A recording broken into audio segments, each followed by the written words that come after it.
Good evening, ladies and gentlemen. My name is Steven with Freeze Peach Gaming. This is where I talk about pop culture, politics, and where the two collide. And, oh yeah, please consider giving me a like, comment, and subscribe, and a notification bell ring-a-ding, because that will help me with the algorithms doing their algorithming. I would appreciate that greatly. Today I am talking again about the Tim Pool swatting situation. My last video, which I will link in the iCard up over here, was about the potential chilling effect that I think will occur from the swatting itself. But today I wanted to talk about the idea of illegitimate searches versus, legitimate unwarranted searches in pertaining to the Fourth Amendment. So, I'm not going to do a breakdown of the situation. I'm going to link below in the description a video breakdown that Tim Pool did on the situation himself. But according to Tim, it was overheard on police scanners that one or more of the cops believed that this was a false swatting.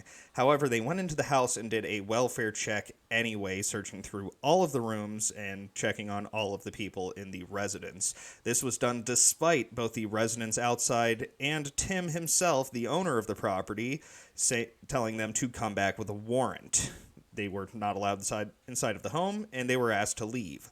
Despite all of that, they came into the house and searched the whole thing anyway, making an unwarranted search claiming exigent circumstances. The exigent circumstances were an anonymous call put in claiming that 2 people had been killed inside of the house and that the perpetrator was then planning on killing themselves. So this brings up the question of, should exigent circumstances supersede the Fourth Amendment? Now, a very quick paraphrasing of the Fourth Amendment is that it protects you from government searches and seizures that are considered to be unreasonable.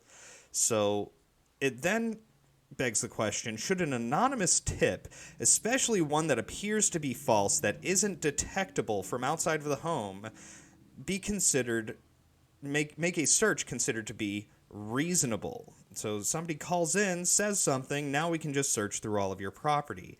In my opinion, if it isn't detectable from outside of the home, either visually by looking into the windows or audibly by hearing something going on inside of the house, or even through scent, say you could smell fire coming from a house, that could be considered reasonable. However, an anonymous phone call brings up a very scary precedent into where you never know. If police officers get particularly authoritarian in a certain area, they could have friends and family making an anonymous calls into people that the police don't like so that they can now make unwarranted searches into homes.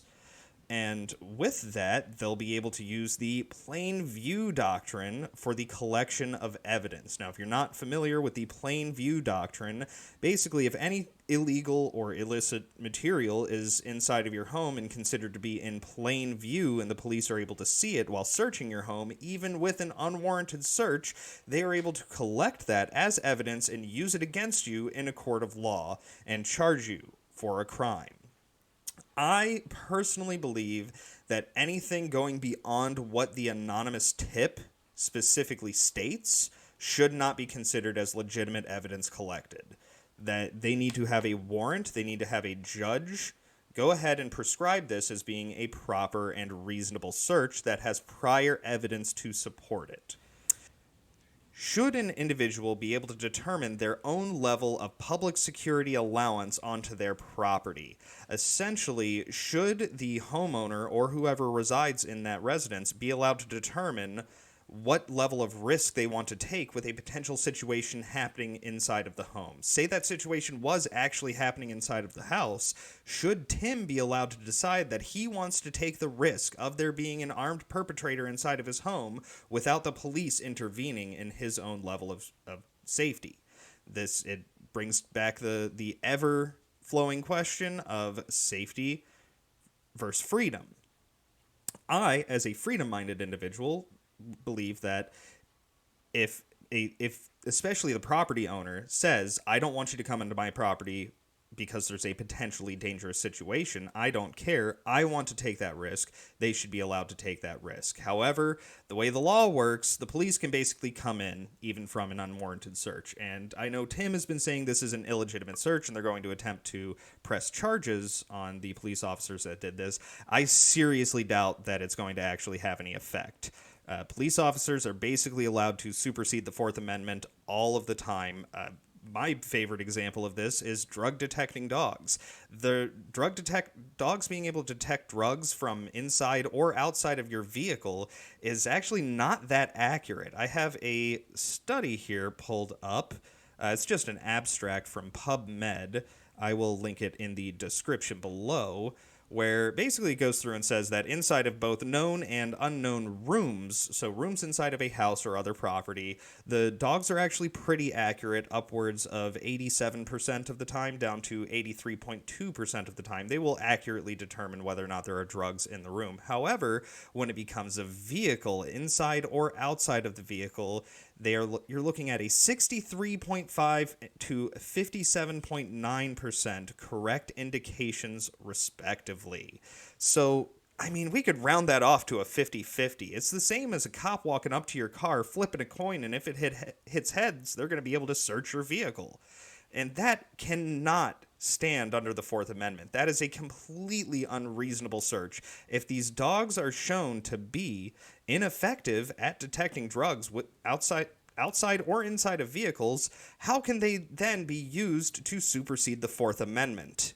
Because it happens all the time. Dog walks up, they sit down. A lot of the times this also happens because the dog is wanting to give a response to the police officer because they are incentivized to do so. They're given treats, they're given praise whenever they hit.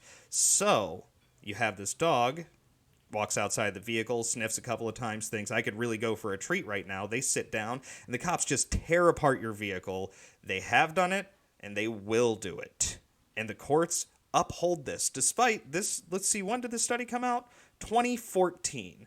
They've known about this for a while. April of 2014, originally done in February of 2014. They've known about this for years, but we still allow drug detecting dogs to determine whether or not they can throw out the Fourth Amendment and do an unwarranted search on your vehicle. And I've heard stories and I've seen videos of cops cutting into seats of your vehicles, taking things apart. They take your steering wheel off, they'll take your dashboard off, they'll search through the vents, they'll take your tires off, pop your tires, search for stuff inside of there. They will completely destroy your vehicle, and the worst part is they're not always held liable for the destruction of your property. Sometimes they can just leave it like that and say, well, it's your problem. We had a positive detection from the dog, which, is what, a 63% chance of the time they'll actually hit properly.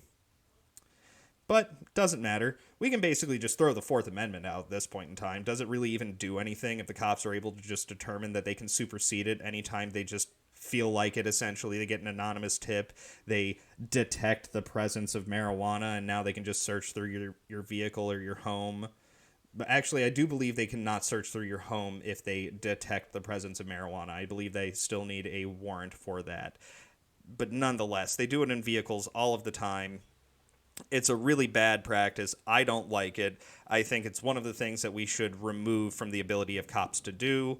We're really getting to a tipping point to where security is withholding freedom, and a lot of people aren't happy about it. Either way, ladies and gentlemen, that is what I have to say on this. I hope you have a wonderful day, and never be afraid to speak your mind.